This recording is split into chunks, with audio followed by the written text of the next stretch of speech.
What's up, and welcome to The Greatest Teacher of All Time, where I, Quincy Dawson, interview teachers of color to highlight their philosophies, strategies, and personalities.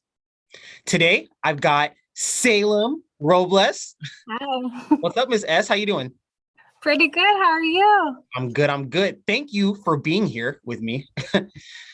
Thank you for having me. Yeah. So, in doing this, kind of told you a little about it earlier, but I'm trying to interview different types of teachers. And I realized that I haven't interviewed someone who primarily teaches special ed classes, right? So, can you tell me about that? Like, how did you get into special ed teaching? I've kind of just been in and around the world of special education since I was probably in elementary school. My cousin has autism. I would volunteer in his class during summer schools with my aunt. And then when I got to high school, I became a teacher's aide. And actually, when I went to college, I thought I would be something else. I had a food science. I started food science for a year, and then I was like, my heart is not here anymore. That's just not where I'm at. And I switched degrees and became a teacher. And ever since then, I've just been in and around special ed in schools. I did behavioral therapy in home as well. So, yeah, it's just my whole life. That's what it's been. Yeah. And that's Yeah. cool. So, are you primarily doing like the secondary special ed courses, or is this elementary? When you do special ed, you just get a blanket degree. So once you get mod severe, you can do anything. The first year I actually taught at a mod severe high school, but it was a specific non-public school for students with severe behaviors that couldn't be handled in a traditional school setting. And then I did that as an intern, and then I left because I wasn't feeling it. And then I went to elementary school for a year, which during the pandemic, my first day basically was when the pandemic started. So we moved virtual, then in person, and I didn't like elementary. And now 100% high school. I'm never going to not be a high school teacher. That's where I'm at right now, and I love it. So, Really? Do you yeah. think it was part of the fact that you were virtual your first year? Did that, and especially with elementary school students, that would make me not want to teach at all. Yeah. It's kind of a complicated situation, but that school, in the district I was at, is the same district that I met you in. I was teaching at that district now. They went back full-time in person for special ed in November during the peak of the pandemic. And it was just absolutely horrific. Like, I had to wear the N95 with a mask on top, a face shield, full PPE every single day, and try to teach in it. I think I Yeah. did see a picture of you with like the big suit on or something. Did that happen? Yeah. Yep. Yeah. I was in a plastic tube basically the entire day, and then with shields. With the mod severe, you have to do a lot of hands-on work, a lot of hand over hand, a lot of prompting. And we're supposed to have shields up, but with trying to teach in person through the pandemic, it was almost impossible. So it's just, yeah, I think, and with high school, it's a lot different. They're a lot more independent. They have their personalities already. They're who they're going to be. It's better for me as a teacher too, I think. Yeah. Yeah, I understand. And like teachers gotta find what's best for them sometimes too. Like Yeah. that's a big deal. Yeah. And maybe going along that, right? So it's no secret that teachers are leaving the field, right? We see the posts, we see the news on TV. Yeah. But you made a post a little while ago that says you actually struggled with finding a school that you want to teach at, right? Yeah. So you're struggling to find a job, and you were actually looking for things that didn't have to do with teaching, Yeah. right? After the experiences that I had in the elementary school, I think it did have a lot to do with the way that school was run.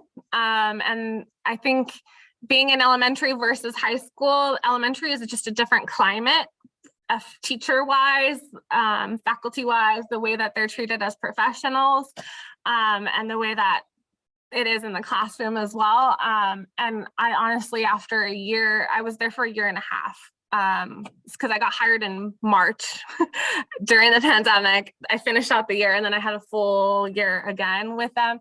And I think I just thought that that's how teaching was. And I had two past bad experiences in schools, and I was like, I don't think this is it for me. Like, I think that I wasted my money on a degree that I'm not going to use. And I started looking at non-public work because I have a bachelor's degree, and I was trying to see financially how to make it work with the degree I have while not being a teacher. And it was really sad for me. I got really depressed because it's just my whole life has been special ed, and I thought that's how I was gonna live my life. But my whole my spirit just got dejected, and I just felt like I wasn't being respected as a professional. My opinions didn't really matter, and it was just there to sign papers.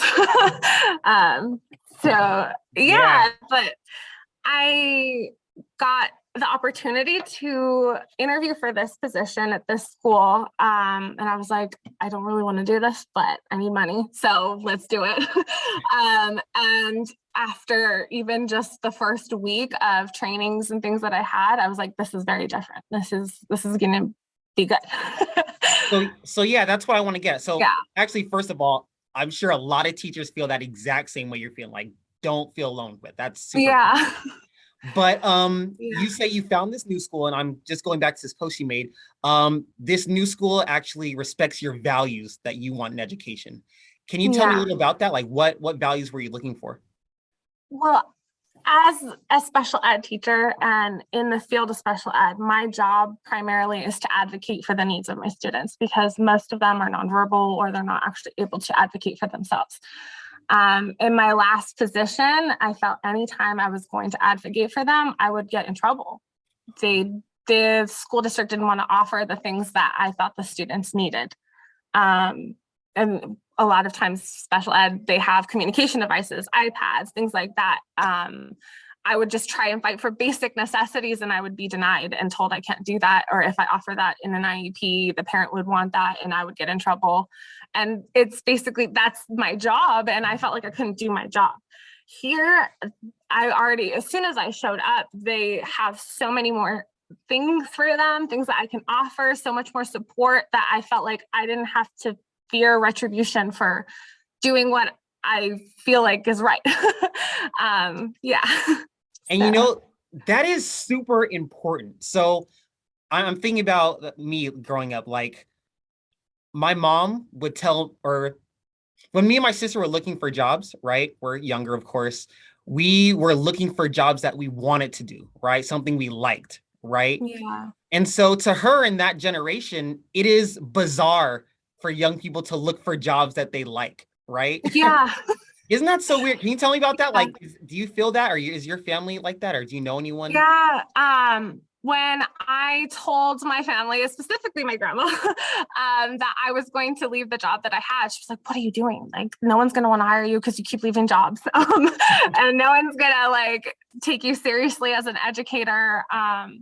And she was just really worried for me. And I was like, if the district that I'm going to doesn't want me because I've had so many different experiences, then that's on them. But I'm not going to stay somewhere where I'm literally just miserable. Like I would come home just feeling so dejected. I would cry. I felt anxiety anytime I had to go to school or work. And I was like, this is the majority of my life. Like I am not going to get tenured or stuck somewhere where I am miserable. So yeah, specifically my grandma, everyone else kind of understood because I would complain all the time about how terrible it was. But Yeah, yeah. I get it. And we know teaching is a job you have to like in order to Yeah. keep doing, because I don't know, it takes a certain type of special person to teach, and like they need us. Yeah. And like if you're not happy, your students are not going to be happy. If you don't have the right mentality in the day is just already set up for failure. Like, so and it's you can only turn on a happy face so many times, like to make it fun for your students. No one's going to want to learn from someone who's just miserable. Yeah, yeah, definitely. Like I also coach teachers, and that's one of the main things we tell them. Like, you got to practice your mindfulness outside of the class. Make sure you're good mentally, because we all Yeah. know if you spill your coffee in the morning, that's going to ruin your whole day You're going to feel it. Your students are going to feel it. And it's just not Yeah. a good situation for anyone. Yeah. And like, I know in teaching, it's not really a priority, and it should be like mental health days because nationally there's just a sub shortage because no one wants to work. And even if you're sick, it's hard to find a sub. But I really, after working through the pandemic and where I was, now I'm like, I can feel that I'm going to have a really bad day. I'm going to call out, and I do. And it's better for everybody, I think, because I can't teach if I'm feeling like the world's going to end today. And Yeah. I wish, Salem, I wish there was a way we can convey that idea to other teachers or people working in general, right? Like if you don't feel it, it's better for everyone if you're just not there that day, right? Yeah. Like forget the finances and find the sub and everything. Like this is more important. Like this should be a priority. Yeah. Like I'm a huge advocate, especially in my class. I teach mental health and lifestyle health. Like it's a big part of our day because managing your behaviors and your emotions is something that people without disabilities kind of struggle with. And I tell my students the same thing. If you are having a bad day, everyone around you is going to feel it because you're like, it's really hard to manage it. So yeah, I think mental health should be a bigger priority in a lot of job places, but especially teachers right now with the way things are and so many demands being placed and so many like parents feeling, I don't want to say entitlement, but a lot of parents think that their kid is the only kid that you're teaching. So it's a lot of demands and a lot of things being put on one single person every day. Yeah, definitely. One other thing I want to talk about in like the strains of mental health, right? So I've taught at public high schools, I've taught at private high schools, and it's always been big for teachers and the school culture to enforce, hey, you're going to college. You got to do this for your college. You got to get in university. You got to do clubs. It's going to look good on your transcripts to go to college. But you made a post a little while ago, and I'll read it. It says, normalize sending kids to trade school after high school without making them feel like they're less than four-year university students. Yes. What do you think about that? Like, what's the basis behind that? I really, just growing up, it's been ingrained on us. Like in elementary school, basically every class was a college, and everywhere you went is just talking about going to college, putting the pressure on students since they're super young. Even in kindergarten, they're talking about college, and specifically my school for Gen Ed is all about college. They have college scouts here all the time. They put so much pressure on students, and it's not reasonable for everybody. And even people might have different interests. Like, what if you really love cars and you want to be a mechanic? Like, and you're getting pressure to go to school and then you're using your degree for nothing, like I was about to. It's just not reasonable, especially in special ed.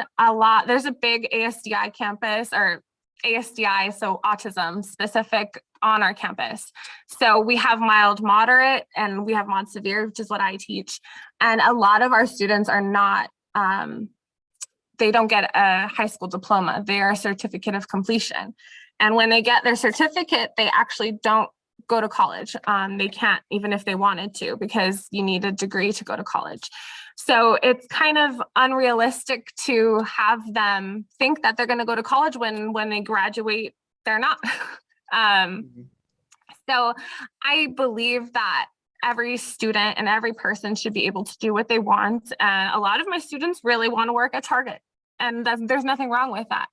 I just did a transition survey for one of my seniors today, and they were telling me they want to work at Target because they want to restock toys, and that's their favorite thing in the world. And I'm so excited that they said that, because I have some that say they want to go to college, and I have to kind of tell them that sometimes that's not what we're going to do. But yeah, and yeah. So it's one thing on the ability side, right, in getting yeah. the certificate and not going to college, but I think from what I've seen, like other companies are realizing that, hey, the college setting may not be for everyone, regardless of your ability level, right? Yeah. So I think it was either Google or Facebook. I want to say it was Google, but instead of taking like the traditional computer science degree, bachelor's degree from college or anything, they'll like get you through a certificate program where it says, okay, you know how to do computer engineering, you know how to do programming and software. And Yeah. that works as their diploma, right? Or college degree instead. Yeah. And it's more realistic in this world too, because things get more expensive. I don't even think that if I didn't go to college as soon as I graduated high school, that it would have happened for me. And a lot of people wait a couple of years because they're just burnt out or they don't know what they're going to do yet because they're only 18 and it's hard to choose a career for the rest of your life when you're 18 years old. And by the time that they are old enough or they figure out what they're going to do, it's not financially feasible for them. So it's just, yeah. Yeah. I feel like there are a lot more opportunities for other things. Like I think my husband makes more than I do, and he didn't get a degree. He went to school and left because he was going to run out of financial aid and he didn't know what he was going to do yet. And he makes more money than I do. So yeah. Yeah. I think the world is somehow getting set up where we may not always need those fancy degrees. But yeah, Yeah. another part that needs to work with that is the places or the people hiring people without these degrees is meeting them where they are. Right? Yeah. Got to be some type of middle ground. Yeah. And I keep seeing, I see a lot of posts, I see news about how everyone that's graduating needs like 5+ years of experience and then they're starting on minimum wage even. So it's not motivating anyone. Like, why am I going to go to school for 5 years and then I'm going to make the same as someone that's working at Walmart, like, Yeah. Yeah, definitely. yeah, Something's got to change. yeah. And teachers need to be paid more. Hey, that's there, waving the flag. All Yeah. right. Salem, again, thank you so much for sharing all this about you getting into special education, you finding the perfect job in school for you. Yeah. This plus all the ways you're sharing it is why I think you might be one of the greatest teachers of all time. Oh, thank you. Thank you to everyone else for watching The Greatest Teacher of All Time, where I, Quincy Dawson, interview teachers of color to highlight their philosophies, strategies, and personalities.